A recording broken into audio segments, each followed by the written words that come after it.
Hello, this is Comic Histories, and today we're going to be exploring the comic book origins of the Marvel classic Peter Parker, otherwise known as Spider-Man.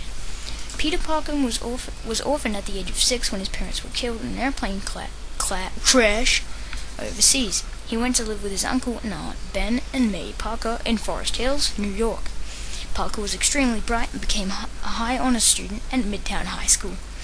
Parker's shyness and scholastic interest often made him a social outcast.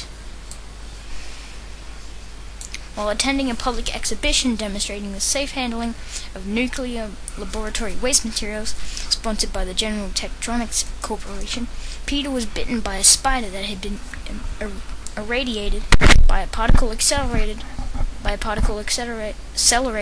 used in the demonstration. Making his way home afterwards, Peter discovered that he had somehow gained incredible strength, agility, and the ability to cling to walls, spider-like traits that immediately associated with the spider bite.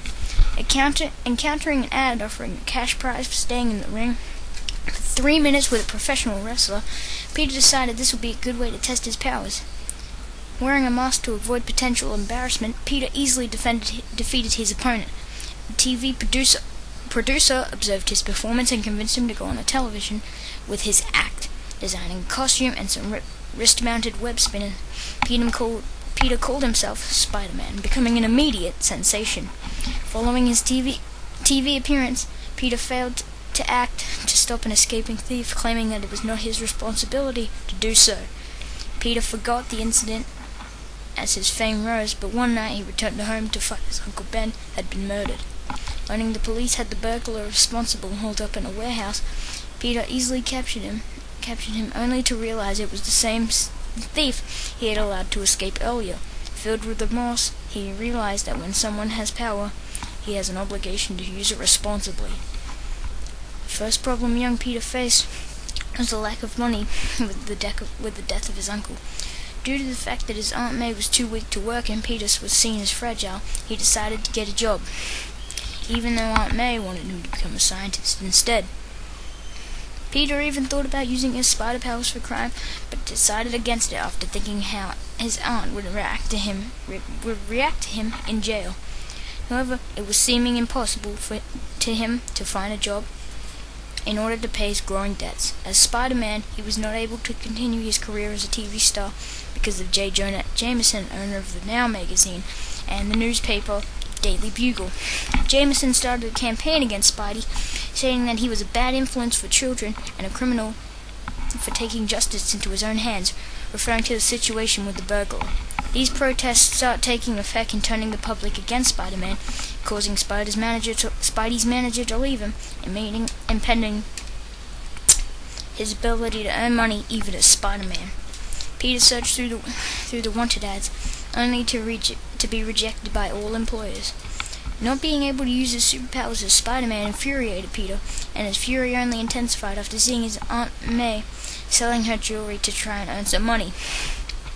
Spidey's second heroic act was to save Jameson's astronaut son, Jonah Jameson, from an accident in a deviated space capsule.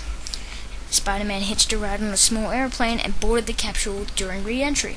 Spidey then attached the missing capsule piece, allowing it to land safely. Although he helped to save John, Spidey was still blamed by J.J. Jameson for the accident. Later, trying to find a way to make some money, Spidey tried to intrude into the Baxter building, battling the Fantastic Four as a way of showing them his power. But the team refused Spidey's entry after explaining to him that they did not get paid for their actions and that they were a family, not an enterprise. Later that day, the Russian criminal and master of disguise, known as the Chameleon, used Spider-Man's identity to steal defense missile plans. The real Spidey was used by Chameleon as a pawn to escape the scene without problems. After managing to avoid capture by the police, Spider-Man caught Chameleon in a helicopter and handed him in to the authorities.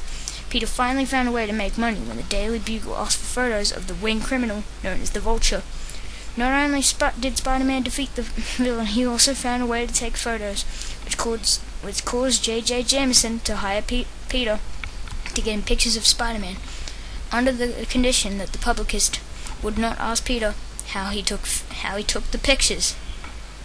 Early in his career, Spider-Man fought many villains, including the Tinkerer, Kraven the Hunter, who tried to hunt Spider-Man, Sandman, a criminal turned into sand with shape-shifting powers, Dr. Doom, the Lizard, a brilliant scientist turned into a giant reptile, the Fox, in his first team-up with the Human Torch, the Living Brain, a machine gone crazy, Electro, a former electrician who in an accident was turned into a human battery, the Kingpin of Crime, Big Man and his enforcers, Mysterio, an illusionist who tried to make Spider-Man seem as a criminal, the Green Goblin, Dr. Octopus, the Sinister Six. During this time, Peter dated Betty Brant of the Daily Bugle, although Liz Allen had a crush on him. At the same time, both Peter's Aunt May and their neighbor Anna Watson were constantly encouraging Peter to date Anna's niece, Mary Jane Watson. Before his school graduation, Peter continued to fight off menaces, including the Circus of Crime, the Scorpion, the Beetle, Mysterio, who pretended to be a removed psychiatrist in an attempt to make Spider-Man believe he was insane, Spencer Smythe's Spider Slayers, the Crime Master, and the Molten Man. He also assisted the Avengers in defeating a Spider-Man robot created by Kang. If you guys enjoyed this origin video and or love Spider-Man, please like and subscribe for more origin videos. Lol, I stuffed up. Thank you guys for watching, and goodbye.